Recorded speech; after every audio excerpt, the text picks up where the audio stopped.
It's Batman time! Hello, welcome to another figure review. Today we're going to have a look at the McFarlane Toys DC Multiverse Armored Batman from the comic book Kingdom Come by Alex Ross, one of the most legendary artists in the comic book universe. And the comic book itself is absolutely amazing. Can't recommend it if you haven't read it yet. And that's why I wanted this figure, because the design of Batman in that comic book is pretty loaded. He has the big wings and whatnot. Let's get another look at the picture in the back. You have these giant bat wings and a lot more of a, old school looking armor on there. And overall, I think it does for an interesting design. And I want to see how well McFarlane brought that into figure form. So let's have a look. I'm Batman. This guy definitely has a presence. And yes, you just have to attach the wings and they're like super shiny. So don't get a seizure from all the reflection of the light work over here. So he stands at about 19 centimeters to the top of the head. If you're going to the top of the bat ears, that will be 20. And actually, we'll move this one a little bit out of the way so you can see that better. For your inches, we go up to like 7.5-ish to the top of the head. And 7.8 to the top of the bat ears. Size comparisons. Here's Jolter, the SH Figure Arts Son Goku, Naka Michelangelo, Donatello as the Dark Turtle, SH Figure Arts Christian Bale Batman from the Dark Knight. Yeah, I don't remember which part it was. And Darkseid. On a side note, I feel these guys scale fairly well with each other. Overall look and detail, just like most McFarlane figures, this guy barely has any paint. But what is painted well. And also, I like the fact that you have the gray plastic, which looks a lot more matte, and the black plastic, which is a bit more shiny, even in like the boots and the gauntlets. And obviously, as you can tell, the wings are just in a super shiny plastic material. Light is going crazy off of it. And overall, I think that fits the style. And then we have the jetpack in the back, which I think also is, that must be painted. Look at how shiny it is. There's some particles in there. I think it's a little bit metallic, but not too much. But overall, I think it looks like a great piece, but you also cannot remove it, which is weird. However, you have the hinges on the wings, which are also great.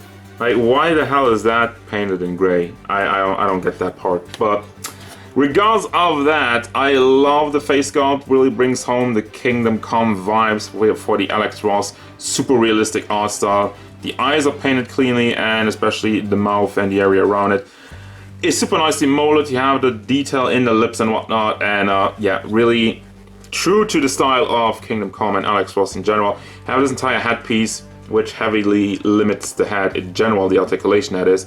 And you have this soft plastic bat symbol, which covers the entire chest. Then we have some more detail in his armored chest piece, overall the torso.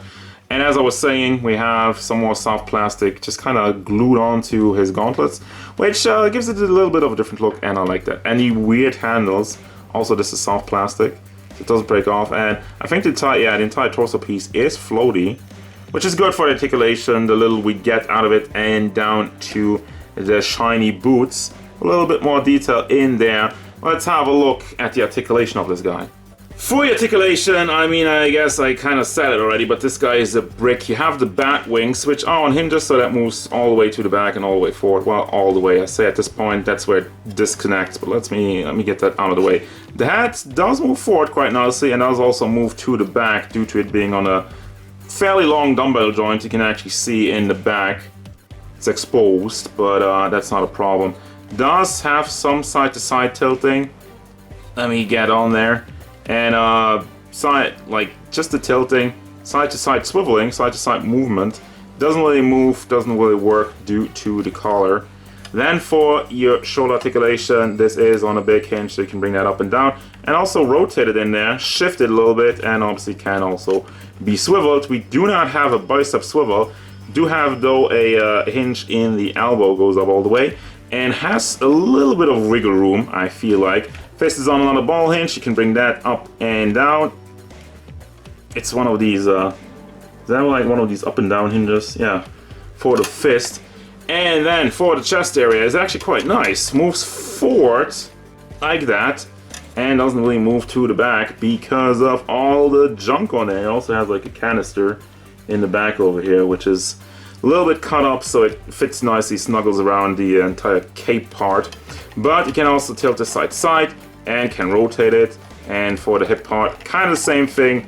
Does move side to side. I'm trying to hold on to the belt because the belt covers it very nicely, and it's just like a very clean look for it. And I feel like you have a little bit of thrusting movement in there. There you go with that. Now for the legs, I gotta warn you, you will damage your ponzu part. As you can tell, there's already some plastic that's damaged because, I mean, it moves forward a lot more than I expected, but because the crotch is soft plastic, it will leave a mark on there, so that's a problem. Goes to the back and does move also out to the side. You do have a swivel on the lower half. I guess you could swivel it out of the way to prevent this from happening, but I was just gonna show you that. And then we have a super duper stiff knee. It looks awful as hell, but it gets the job done. So if you want knee articulation, there you go. And then the foot is on another hinge, goes backward, not really that much forward, has a toe hinge, and also can be rocked side to side quite nicely. So there you go. And in true McFarlane Toys fashion, you don't really get any accessories except for this card and the base, which will destroy the box if you take them out. So I don't really care about it. I really need a base, and I don't really care for a card as well. Final thoughts, and I just decided to get in front of the camera, just playing around a little bit. If you guys don't like that, I'll go back behind the camera for the next reviews and whatnot. But this figure looks amazing. If you want a nice looking shelf piece, if you love Kingdom Come, and if you've been waiting for a Batman, McFarlane Toys has your back. However, if you want to have a super articulated figure to get him into like a bunch of cool action poses, this is not the thing for you. In that regard, that figure sucks. But that's kind of like McFarlane Toys. At the price point, they deliver a perfect look, and they deliver some figures that we haven't seen in a long time. Like, I think this guy only got like DC Direct like probably ages ago. So getting back to this, getting back into this, I'm super excited for it, and I'm happy with it. So once again, budget price point if you love Kingdom Come and just want to have them mostly standing, or you have a base to put them into like a flying post, you can do that. But other than that, you're not gonna get that much out of it. But still, I do recommend them because I think it looks cool, and I wanted the Kingdom Come Batman. And he does just that. So there you go. That's gonna do it, guys. As usual, thank you very much for watching. Don't forget, if you enjoyed this review, hit it up with a like and subscribe to the channel so you can stay tuned for figure reviews, card game stuff, and whatever the Kingdom Come Batman wants.